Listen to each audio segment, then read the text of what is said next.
who is a CEO and thought leader architect at a company called Think Aha.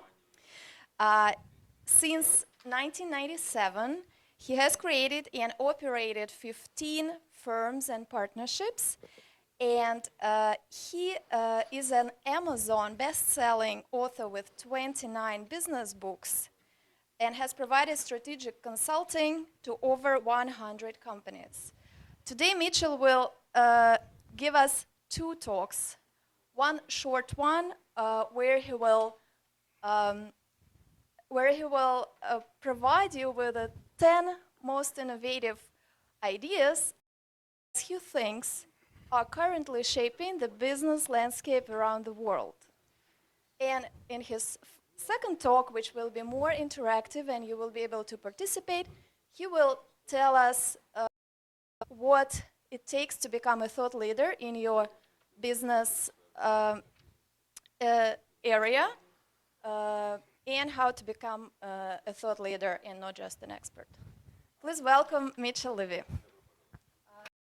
Thank you. I really appreciate it. So this first talk, are we okay with the reverb? Everything looks okay? The first talk will be about 10 minutes or so. It's a short talk. I want you to sort of pay attention. And also, if you're interested, if you look at the URL at the bottom, you could share socially along with the talk and the things that I'm talking about. So I thought I'd say that I've been talking about and predicting the future for quite a while. So this is me back in the year 2000. It's a little embarrassing. I used to wear a silver jumpsuit and talk about business in the year 2025, so 25 years down the road. What's interesting, though, I don't know if you would have heard of the conference called Comdex. Comdex was the largest conference associated with IT people where 100,000 plus people would go to Las Vegas to talk about business. And if you look at the Comdex Daily, I've got my name there along with Bill Gates and John Chambers and the CEOs of Nokia, Sony, and so on. So it's kind of the types of things I used to do a lot is talk about the future. And what I want to do is now talk about today. What I would talk about back then was the ability for us to go out and to poll tens or hundreds of millions of people and ask them whether or not they were interested in a particular product or service. Once we got their interest, we could then actually go to thousands of contractors and ask the contractors whether or not they would want to do the work for us. So that was what I expected would happen in 2025. Guess what? That's happening today. All right, take a look at the sites up there. Kickstarter. Shark Tank is the US version of the Dragon's Den, if you've seen that. If you look at satisfying demand, you know, Elance, Odesk, the types of firms up there are amazing. 99 Designs are great ways to go out and find. If you don't know Fiverr as a company, Fiverr, you go out and for $5, you have tons of contractors who will do work for you. What's also interesting is to take a look at what's happened with Amazon, Google, PayPal over the last 15 years. Large difference. Now, at the time, I was very excited about what happened with the cell phone business. In telephony, once everyone started using mobile computing, started using cell phones, what's happened is overnight, a $6 billion business was created called the ringtone business. They just took music and put it online. So what I want to talk about now is, because we now have a new infrastructure, the internet, we can now take this internet and it's absolutely changing the way both business and individuals do business. So what happened is a short period of time ago, I was at a TED Talk. TED was at IBM, and it was great. And one of the keynote speakers said they wanted everyone in the audience to come up with a single tweet that would change the world. So I thought about it, and I couldn't come up with just one, so I came up with 10, and that's what this talk will be about. But this is the summary of the 3 comments. So basically, what I want to get across, what I want you to think about is business is not usual. It's a great time to be an entrepreneur. It's a great time to have a startup. Advocacy comes from your influencers, your customers, your employees. So you need to make sure they're sharing your content as well as theirs. And then to be successful, you need to care. You need to be open. You need to be honest. You need to be transparent in how you do business. So there's something I want to talk about, and that is every time I give an aha, every time you guys see this slide, I'd like you to say aha. So can we practice that? All right, so on three, okay, 1, 2, and when I say three, I'd like you to 1, 2, and aha. Actually, you know what, guys? That was really good. That was really good. Let's do it one more time, and then I'll go to the next one. Okay, 1, 2, 3. Awesome. Thank you. So, number 10, the new attention span is 7 seconds. Enough time for a tweet. You no longer have a 30-second pitch or a 60-second pitch. You no longer have 5 minutes in a hallway or an hour presentation. You got 7 seconds. So make your point. You don't want to advertise what you're talking about. Awesome. Good job. So what's interesting, number 9, social media is not about advertising, right? Social media is about being ATT, authentic, transparent, trustworthy. You have to get people to like you. It's not about you. It's about sharing other people's content. Oh, come on, guys. Okay, let's try one more time. Perfect. Thank you. So what it means is that 80% of the content you share should be somebody else's, right? Because you sound more authentic, particularly if somebody is giving the message you want to deliver, but you give it through somebody else's voice, you sound more authentic. It comes across better. So what I thought I would do, okay, good. It wasn't an aha, right? So I thought I'd do is share a quick definition of thought leadership. When I look at thought leadership, I have it through a 2x2, and I have it audience by content. So if you have no audience and you have no content, you are, by definition, unknown. If your content is fairly robust, your content is very narrow, but your audience is robust, you're considered an evangelist. Whereas if your audience here is low, but you have a good amount of content, you could be an expert. And where you want to be is you want to have a good amount of audience for who you want to reach and good content. There are 2 points I want to make here. The audience is defined by you. You don't have to have a worldwide audience if that's not who you're going after. The second point goes back to the aha, and that is 80% of the content you share should be somebody else's. So 20% is stuff you create, the 80% aggregated or curated from somebody else. Aha. Oh man, we got this thing going. Okay. So what I thought I'd do is share a new definition. The sales funnel that we used to know is now being transplanted with the thought leadership funnel. So this is what the sales funnel used to look like. Okay, these terms are horrible, right? Who wants to be called a suspect or a prospect, right? That's silly stuff. So I have a new thought leadership funnel. And what you'll see is the elements are very simple, right? They're kind of the same. You've got aware, people need to be aware of you, need to engage with your audience. Here, instead of calling it suspect or prospect, I call it future advocate. Because what you want to do is you want people to like you want people to talk about you. You need other people to advocate you. Your advocates are your customers, your employees, your influencers in the marketplace.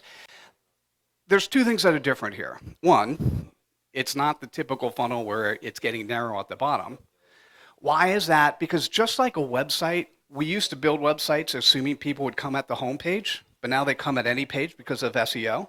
Well, same thing. A customer or a future advocate is going to engage you at any point in time, right? So if they start here or if they start here, you want to make sure they also are continually going up and down through the funnel. Make sense? Aha! Makes sense? Aha!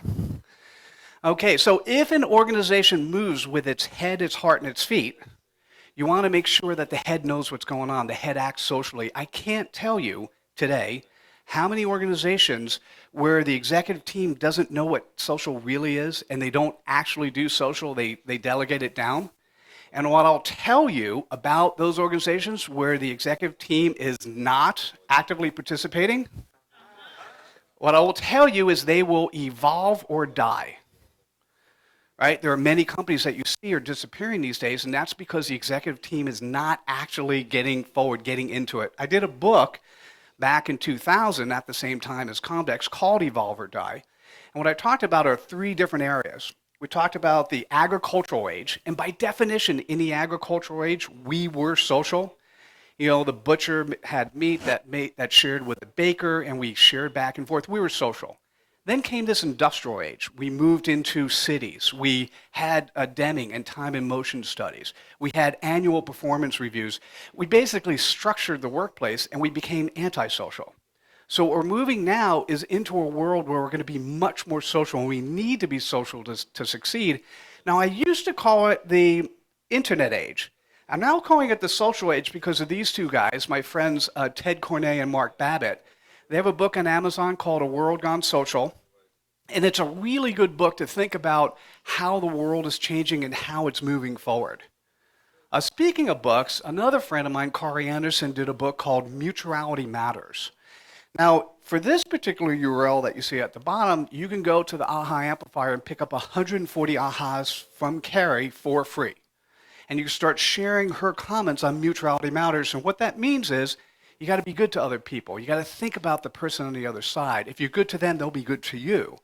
And so what's interesting about this particular actually is advertising. It's actually advertising a book that is on Amazon that she is selling. So here are Ahas, which are free for you to share. That's advertising a book that she sells. Oh, come on, guys. Okay, you got to wake up. Ready? Aha! Awesome. So this particular aha is pretty simple. The words are more than the name of a book. Mutuality does matter. Aha. All right, so aha number 3, 100% of your employee base needs to be advocates. They need to care about you. They need to move forward. What happens, I have a fun term I like to think about. I think about employees' Yelp score. I can imagine a world where when I'm looking at each of you in the audience, I'm actually seeing your Yelp score on your forehead. And what that means is I'm looking at how you've interacted with people like me in the past. Or if you're looking at me, you know, who am I in relation to you? If you look at me in relation to how I've dealt with other entrepreneurs, you could see what I've been able to do, how we're successful. If you take a look at, here are some things that we use today to look at our Yelp score. We look at LinkedIn endorsements. We look at Net Promoter. We look at Yelp, Clout, Cred. Look at this person. They look like they have a very good endorsement level on LinkedIn. As opposed to, this is actually a VP at A&B, a very large company. And when I got this LinkedIn request, I did not connect to this person because I did not feel good about them. So imagine a 10,000 person organization where they all look like this. You know, the aggregated score doesn't make sense to me, right? So that's what needs to change inside companies. All right, so how to make it change is you want to instill leadership at every level. And how you do that, there's actually a book out there, Engaged Leader-Aha Amp, where there's actually 140 ahas that can help you share content on how to instill leadership at every level. All right, we're almost there. So the last aha is to be successful. Now, I called it corporate success, but you can call it entrepreneur success as well. Corporate success is equal to ICE cubed. So it is making sure your influencers, making sure your customers, making sure your employees are all engaged in what you do. So what's the magic word here? Wait, you guys were going to say aha, maybe. So the magic word here is engagement. And part of Mutuality Matters, part of doing things properly today is making sure everyone's engaged with what you do. So what did we talk about? Here are the summary of what I just mentioned, right? It's not business as usual, it's a social world. Advocacy comes from your customers, employees, your influencers who are sharing theirs. And then to be successful, you need to care, you need to be open, honest, transparent. Okay, I got one bonus aha for you. And that is, if you write down your 10 tweets that'll change your world, feel free to send them to me. I am happy to give you honest and very critical, if interested, feedback. So anyhow, very much. It's been great to be here. Aha! Okay, hey, thanks. So can we switch? You could. This next talk I'm going to give is just more traditional. I'll try to make it more interactive.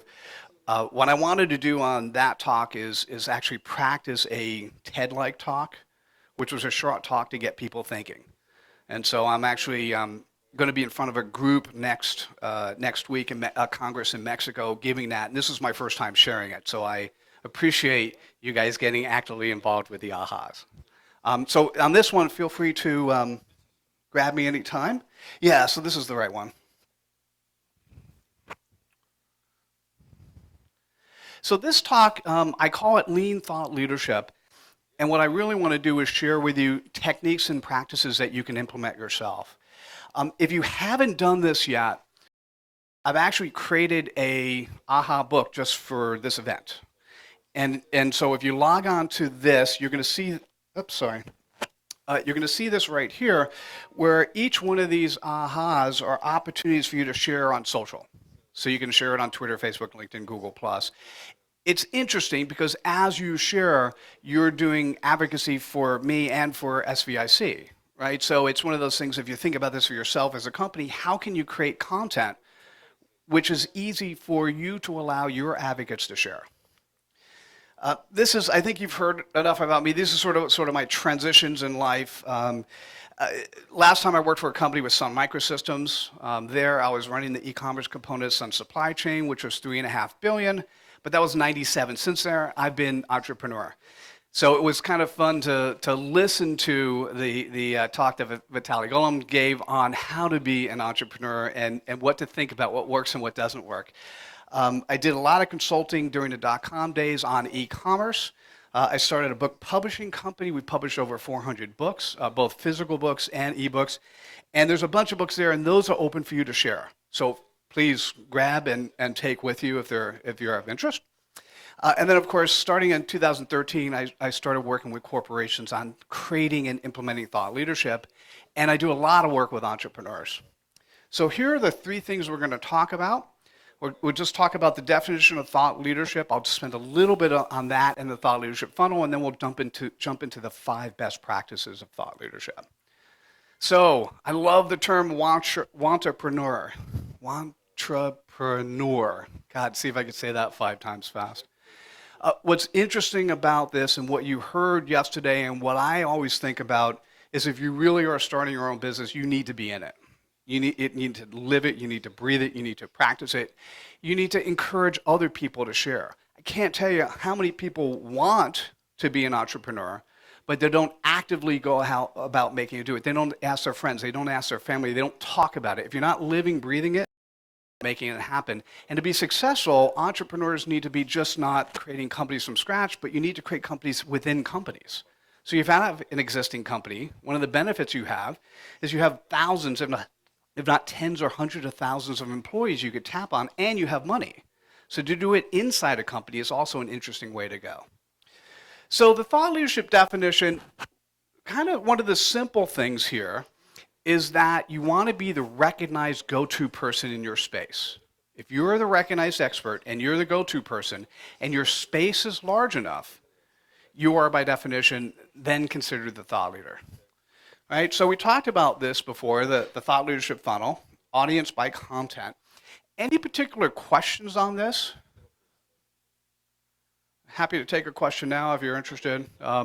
So it's the audience that you want to go after, and then the content you have available for that audience. Right? So if your audience is super narrow, right? It's very country specific, it's very vertical specific, it's much easier to reach that audience. So you could be a thought leader for that audience. You don't have to be a thought leader for the world. All right, let's talk about the funnel. We showed a little bit about these terms I hated, suspects, prospects. We talked about the thought leadership funnel. Basically, the key to remember, one of my favorite stories, and I'll tell you a story about my son, which is a fun one. There was a video game that he did not want to play. 9-year-old gamer, all these World of Warcraft and other games that are killing games, right? So a lot of his friends kept saying to him, they were advocates, they kept saying to him, listen, you need to buy this game. And he never wanted to, but eventually he succumbed. So basically, if you think about it, his friends are advocating that he spend $60 for a game. So he bought the game. Okay, he started playing the game. It's at that stage that he decided he loved the game. So when he bought it, he was a future advocate. Because of his interaction with the game, he loved it. He then became an advocate. Now here's where it's really interesting.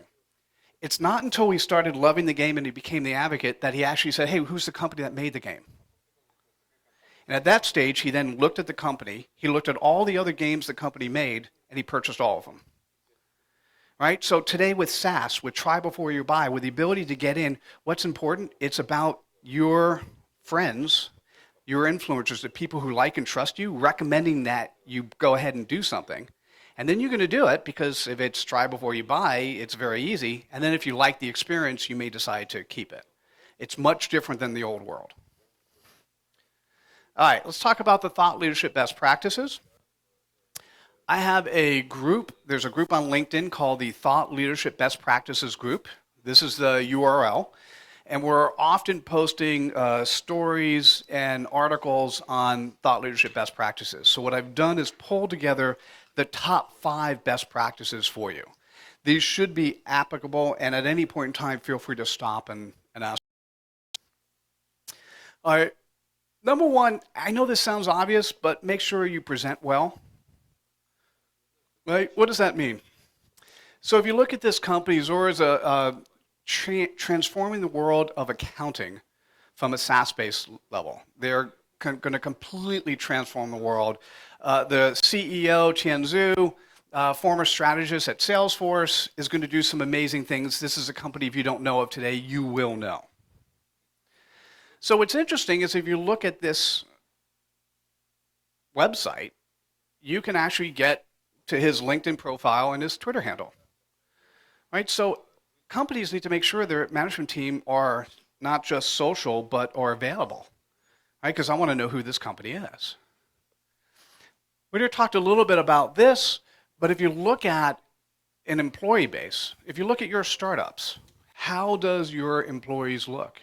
How do the people who are working with you, how do they look socially? If they reach out to a venture capitalist or an angel or anyone else, how do you feel you're represented by their digital profile?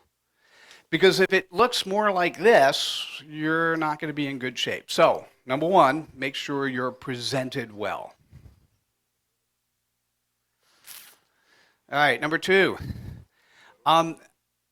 It's really interesting. We used to always say you've got to have a blog and do a lot of blogging. I'm a big fan and still of blogging, but there are now new ways to go about getting your content out there. So what we're really talking about is writing a regular column, whether or not you put that on your blog where it's coming to you, or LinkedIn has an interesting blogging platform. The reason I like the LinkedIn blogging platform is that not only your people in your audience will see what you write, but when they share it and they like it, other people will see it. So one of my friends, Rajesh Sethi, what you see here is he's got, for this post, 4,200 people who have viewed it. It's a lot more awareness than if he potentially put it on his website. I do a column for Entrepreneurial magazine, and so my articles there are getting more traction than my website directly. I've got friends who do work at Forbes and Huffington Post. All right, so if you take a look at, I went this real fast, Megan Bureau, if you're in the HR space, she's phenomenal, and Mark Fidelman, on the Huffington Post. What's really interesting is you now have these third parties who have an audience that you have the ability to write content to, because they're looking for content and they want to use your audience to get their message out. But guess what you're doing? You're using their audience to get your message out. All right. Number 3 is to compile a best of list. Right? So it doesn't matter if it's the top 5, top 10, top 100, top 50, but whatever the right list is, it's so easy today to do that. And it helps drive thought leadership. Now, these are really interesting lean thought leadership tactics. So if you take a look at this one, Jay Baer, who's very well known in the marketing space, he came up with a top 50 list. Now take a look at this. Does anyone want to tell me what's exciting about this list? Oh, sure. Sorry.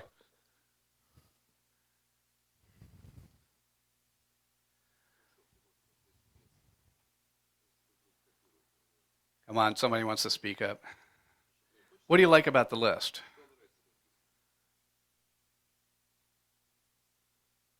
The people. Yeah.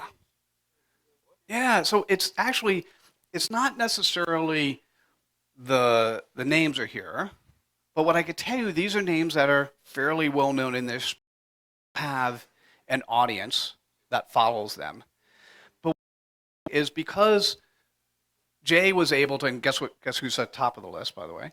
But because he was able to put these names here, what do you see? You see their Twitter handle, you see their picture, you see their names. What are you doing? You're actually going to influencers in the marketplace, and you're turning them into advocates because you've done something nice for them. Does that make sense? Here's one that I do over at LinkedIn. I have a series called the 5 Ahas. Right, so we take one of the Aha Amplifier books, we pull my 5 favorite ahas out of them, and then we do a post.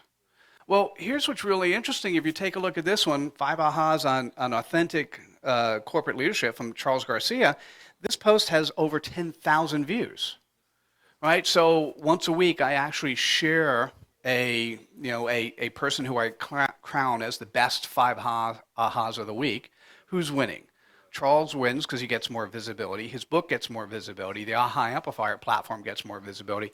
It's sort of a win-win, and we're using an existing platform, so LinkedIn wins because they're getting more traffic. All right, number 4, create your own thought leadership channel. All right, so what does that mean? Well, you can create your own standalone site. Everyone's been doing that. WordPress is phenomenal, and WordPress plugins are just pull together. So create your own site for a particular topic. Not your site for your product, but your site for the thought leadership you want to exude about the product service that's more industry focused, that's more generic, that's not a sales pitch for you. You create your own blogging channel, right? So Emerson Electric, they have 170,000 employees. They have 160 identified bloggers who blog for the company, right? That's a huge blogging channel. You can create your own magazine, whether it's physical or nowadays online. And there are tools, if you want to make it automatic, there are tools to do that automatically. Or what I want to show you is we're using, there's a show called Thought Leader Life that ties together a lot of social media that's easy for you guys to pull together. So Thought Leader Life looks like this. And so they've done together, this is one of the tools that I run, 47 different episodes. So we interview a thought leader for a half hour on YouTube once a week. So what's interesting is here's the blueprint, right? If you look at the blueprint, it's very interesting. We stream live with a Google Hangout, so we're streaming on YouTube. We also post the video on SlideShare. We strip out the audio and put it as a blog, as a podcast. I've got ghostwriters who are writing a blog post, and then we strip out quotes. And for every half-hour show, we get 40 quotes, so we're actually using those quotes to create an aha book. Right, so it's a very interesting thing. So one, for me personally, I'm spending 2 hours a week, and I'm producing all this content.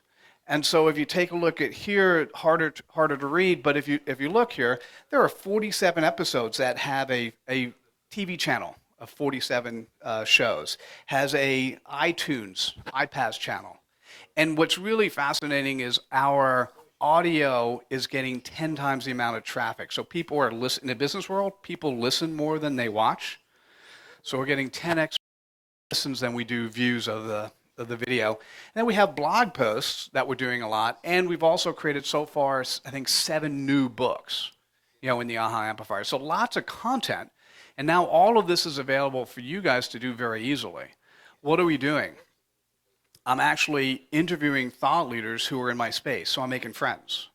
So I've made 47 new friends by interviewing my peers in the industry. Well, that's easy for you to do if you create your own channel. You now are helping to push, remember I said other people's content? So you're helping to push other people's content. And as long as you're you, the authentic, the transparent, the trustworthy you, they'll like you, and your audience and their audience will like what you're doing. One of the things that we do here is we actually have a tab on the website called Activate. And so what is Activate doing? Activate is when a guest comes online or somebody comes to the site, we're asking them to take action. Right? So just making very transparent. Here's the action. Here's what I'd like you to do if you come to this site. Each one of your websites should have an activate button. And then the coolest thing is when they're done being on the show, we've created a badge. Right? So you could send a badge to the people on the show saying, hey, thanks, congratulations. You're now in an elite group of people who have been on the show. Make sense? All right. The last one, and we've talked a little bit about this, is sharing consistent content. 80% of that content should be somebody else's. All right, so how do you do it? There are a lot of tools out here, and we could spend a couple hours just going through the tools that are available. Tools up, these are the standard tools. I'm sure I missed many, but these are the standard tools that I typically use. The Aha Amplifier, Buffer's a great way to buffer things out. Hootsuite, anyone here using Hootsuite today? Okay. Clout is another tool that offers content as well as showing your influence score overall. I just bumped into a social media club, which is another way where social media people are sharing information together, very similar to Triber, where people share their blog posts with each other. On the posting side, there's Bundle Post and Gaggle App, but I'm finding interesting results with both. Right, so what is the goal? You want followers. How do you get followers? Well, you share not just your content, but other people's compelling content. And one way to go about doing that is the Aha Amplifier, which I use daily, has over 16,000 quotes in it. So if you want to share other people's content, you can share other people's quotes. And what I tell people who are not very active in social media, give social media 5 minutes a day. Okay, if you want to be good at social media, you could do it in 5 minutes a day. Let me tell you what you do. You spend a minute, you go to a tool like the Aha Amplifier, and you share 2 quotes. Right? There'll be 2 aha moments that you get excited about that you want to share. Then what happens is you come back a couple hours later and has interacted with that content. And so you spend the other 4 minutes interacting with the people who have either favored, retweeted, shared your content. And you figure out who they are, and you start a relationship. And almost 90% of the relationships I make today come from that type of activity. This is the sign-in page, which if you've gone to share socially, you've seen. And if you could click on one of the, Ted Rubin has a great book called Return on Relationship. And whenever I share ahas from his book, I get between 5 to 10 tweets and retweets. So it's a really interesting way to get not just your audience, because what's going to happen, my audience, when I share stuff, is going to get excited about it.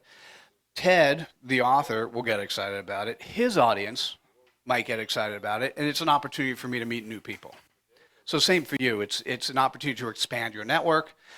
And then, once again, when you see something you like, you get to share it on any social media platform. All right, so here are the 5 things I talked about. You want to present well, right? You got to make sure that you look good because it matters. People care. You want to write a regular column, whether it's on another person's platform or whether it's on your blog or somewhere else. You need to compile a best of list, right? If you're the first in your industry to do a best of list, you might easily get picked up by traditional media as well and be advertised as doing that. You want to create your own thought leadership channel, right? So you want a place where people come to, because once you're the press, your own media, it comes with other privileges. And of course, you want to share yours and other people's content and make it easy for other people to share your content. And this is the coming out there today. This is a bunch of links. I will make sure that you guys all have access to it with other content worth reading. I just want to make sure I piled a bunch of things that were available for you to read and learn. And then if you need to follow through with me, this is my contact information. So I look forward to that. So thank you very much.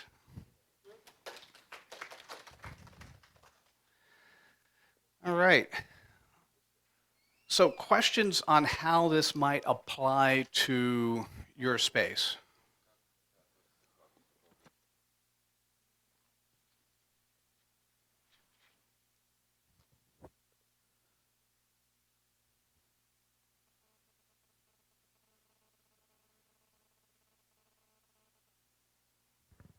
I'm okay if there's no questions.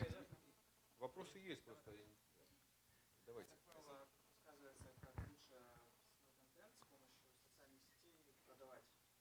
Давайте. Did I understand you correctly that you're talking about how to better sell your own content through social media? It's if 80% of the content you share is somebody else's, and the 20% is then yours, then the answer to your question is yes. Right? Because what happens is, if it looks like you're being honest and transparent and authentic, right, with your audience who is paying attention to you, and you're sharing them best practices from other people who are in your space, they don't mind, or they would expect for you to share your content. Right? So that's to me, that's an aha moment, right? When you actually realize that. So I really do mean that 20% of the content's yours, so it's easier to share. But the cool part, Ted Rubin has an audience of 150,000 Twitter followers. I have an audience of 50,000 Twitter followers. When you share my content, I'm actually going to notice it. I will favorite it. I'll retweet it. What may happen is that somebody in my network may actually respond to it as well, and you may build a relationship. I could tell you, as a person who's a content producer, if you share 5 or 6 quotes from any one of my books that I've written, I'm going to know who you are. Right? So if you want to know, so guess what that means? We've got 16,000 quotes in the Aha Amplifier. If you start sharing quotes of other thought leaders, and you do it consistently enough, if you want to meet Ted Rubin, share 6 to 10 of his quotes. He's going to want to know who you are. Right? So what gets interesting is you create your own set of ahas. You put them out there, whether it's another, and then you start encouraging other people to do the same thing for you. Right? And how do you do that? You could gamify it. Right? So one of the ways you gamify usage is you actually say, the person who shares the most quotes from me will get a book. I was going to do that today, but then I brought all these books, so these are giveaways anyhow, right? But what I would normally do is you throw a candy bar, or, in your room, or you throw a book. Hey, if you share the most quotes, you get the book. But you could do stuff like Starbucks cards or Amazon cards or whatever's appropriate for you. But you could gamify people sharing your content, and then it becomes a game. It's not that they're selling for you. Remember, it's not about advertising. Okay?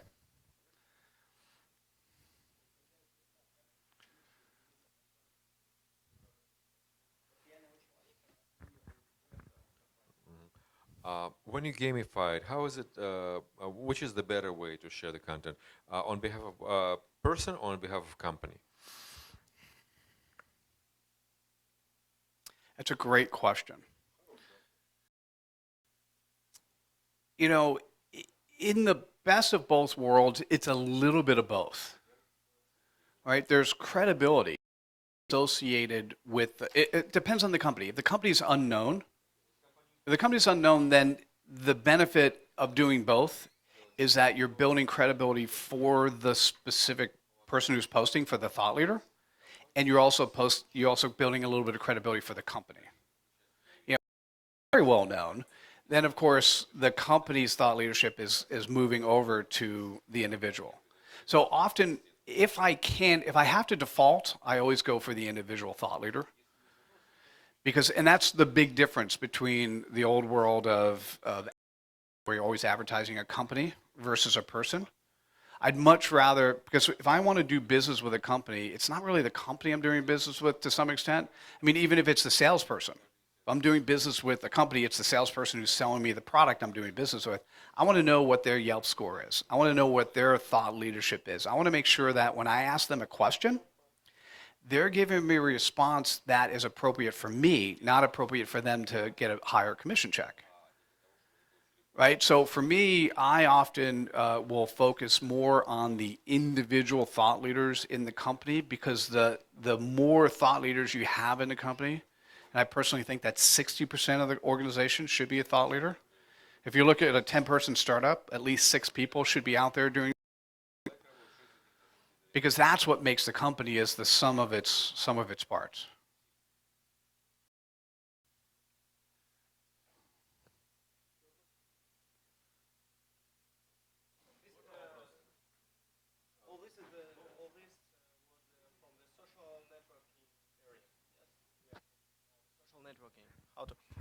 Are we talking about the social networking? How to build the relationships with each other, with interesting people, and how to share the mentions and knowledges between each other? Yes.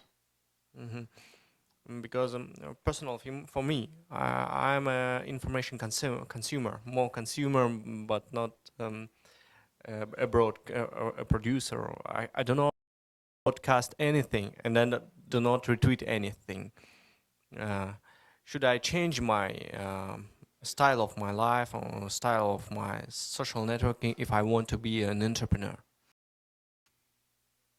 Because I'm a really closet person. I'm not. I prefer to think, not to speak. Right. And I prefer to consume. And before sharing any thought, I would like to think about it more than, for example, more time. I just don't want to retweet everything that, for example, Elon Musk tweeted. It's a great question. Let me answer part of that because I'm going to answer it now, but you also have a lot of conversation going on. If you go to Life, so it's thoughtleaderlife.com, the episode that was with Jennifer Kahnweiler, and she's currently on the homepage. She's an expert in introvert and extrovert relationships. And so we talked about introverted thought leaders. So it's a half-hour show focused on answering your question. Okay, so that. But if I'm going to answer it now, the answer is yes. What I would do, if you think about things, and I'm one of your friends, I'm going to want to know what you think about, right? If we're at a cocktail party, we're having a beer together or having wine, I'm going to ask you questions about you, and you're going to tell me stuff which I hope you make me go, oh, that's interesting. Well, socially, you know, if you're consuming all this data, you're a person to curate a couple of pieces. Right? I don't want 100 pieces from you, but if you and I built a relationship and I knew that the type of stuff you share is worth looking at, I may pay more attention to you. Right? So what happens is it gives people an opportunity to view into your thinking style, to be able to know you a little bit more, hopefully to be able to trust you a little bit more. And so it doesn't take much when you're reading an article and you really like it for you to share it socially, right? And what I would say is when you share it, add a sentence or two. What happens on Thought Leader Life, it's a LinkedIn group. I'm sorry, on the Thought Leadership Best Practices LinkedIn group. The way I actually do it is when I find articles, so I read 10 or so thought leadership articles a day. And I'll pick one, typically. If I'm lucky, I pick one a day. Sometimes now life gets on and I don't do one a day. But I'll pick one and I'll share it on the group. But then I'll add 1 or 2 sentences from me. Right? You'll like this if, and then I'll write why. And then so people who follow me know that I'm only going to post stuff that I've curated, that I like, and that I give a little bit of 2 cents for. I had an amazing compliment this week where somebody actually, they posted on the group themselves, and I hit the like, and the compliment was, I really appreciate that you liked my article. It means a lot coming from you. Right? So for me, I am not going to like everything willy-nilly. I only like stuff that I really like. And I was just honored that somebody noticed that meant something. Right? And so that's what you want people to know you. What I like about social is that I get to know you without you actually having to spend one-on-one time. I mean, I love interacting with people. I mean, there's nothing better than this type of environment. On the other hand, if you're sharing good stuff and you could have a couple or 10 or 100 or 1,000 or 10,000 people also know what your close friends know, that's not a bad thing.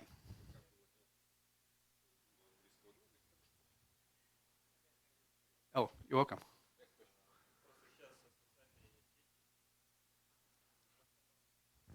Говорите мне.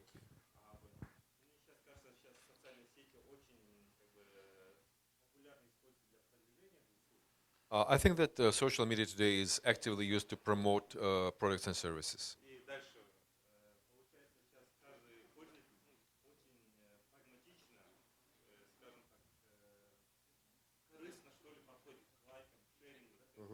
So users of social media, participants of social media rather, are, I would say, treated from a pragmatic perspective. What can they get from their likes, from their retweets, etc.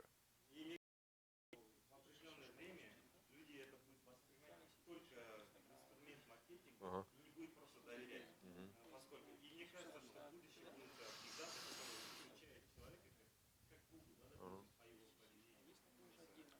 So it is my personal feeling that what's going on is that people become suspicious of this approach of social media to them, and they think that it's all done just to sell products and services to them, and they're treated as a piece of big data analytics. That's like what Google does with this information. So what do you think about it? So we're not quite at the stage yet, but let me revert back to one of my statements that I made in the short talk. And that was, I imagine a world where when I look at you, I might have Google Glass on, and I see your Yelp score.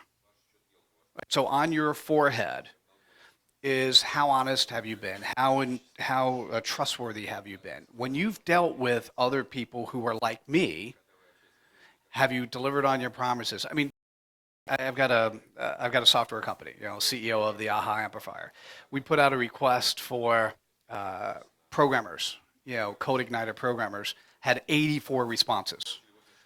How do I know if everyone's telling me the same thing? Who do I like and who do I not like? Right? So you have to go through, we use Odesk a lot. So you go through the Odesk scores and the reviews and who they are.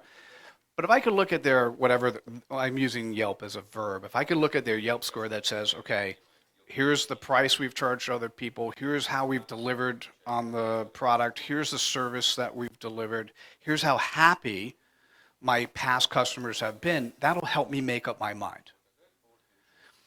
So at some point in time, if I'm following you, or let's use somebody else, if I'm following somebody else, and all of a sudden I realize the stuff they're posting is all paid for, it's all sponsored. It's all very, I use the term evangelist, very narrow focused, right? They have a lot of content, but it's all about a single product, and they're always pro that product. They're not, I'm going to, right? I personally will not trust them. Now, I do that manually today, right? We do that manually as we learn that. It won't be very long before tools will do that for us. Right? So we're going to know if somebody is authentic, if somebody is trustworthy, if somebody is actually giving a message because they're being paid to do it, or they're giving a message because they really mean it. People who know me, when I suggest to them that they try a new product or service, they're going to try it because I'm suggesting it because I like it. And personally, if I'm getting paid to suggest it, I will let them know. Right? Because what's more important to me is the trust and integrity work with. So to answer your question, yes, there are companies and individuals who are using social media like an advertising tool. And to me, that's almost the same as spam. Right? And that'll change.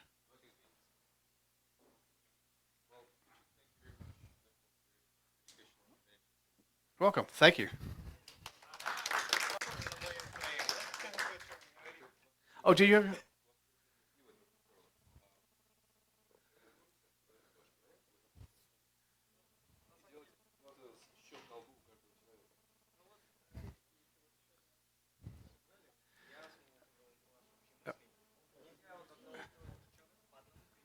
Okay,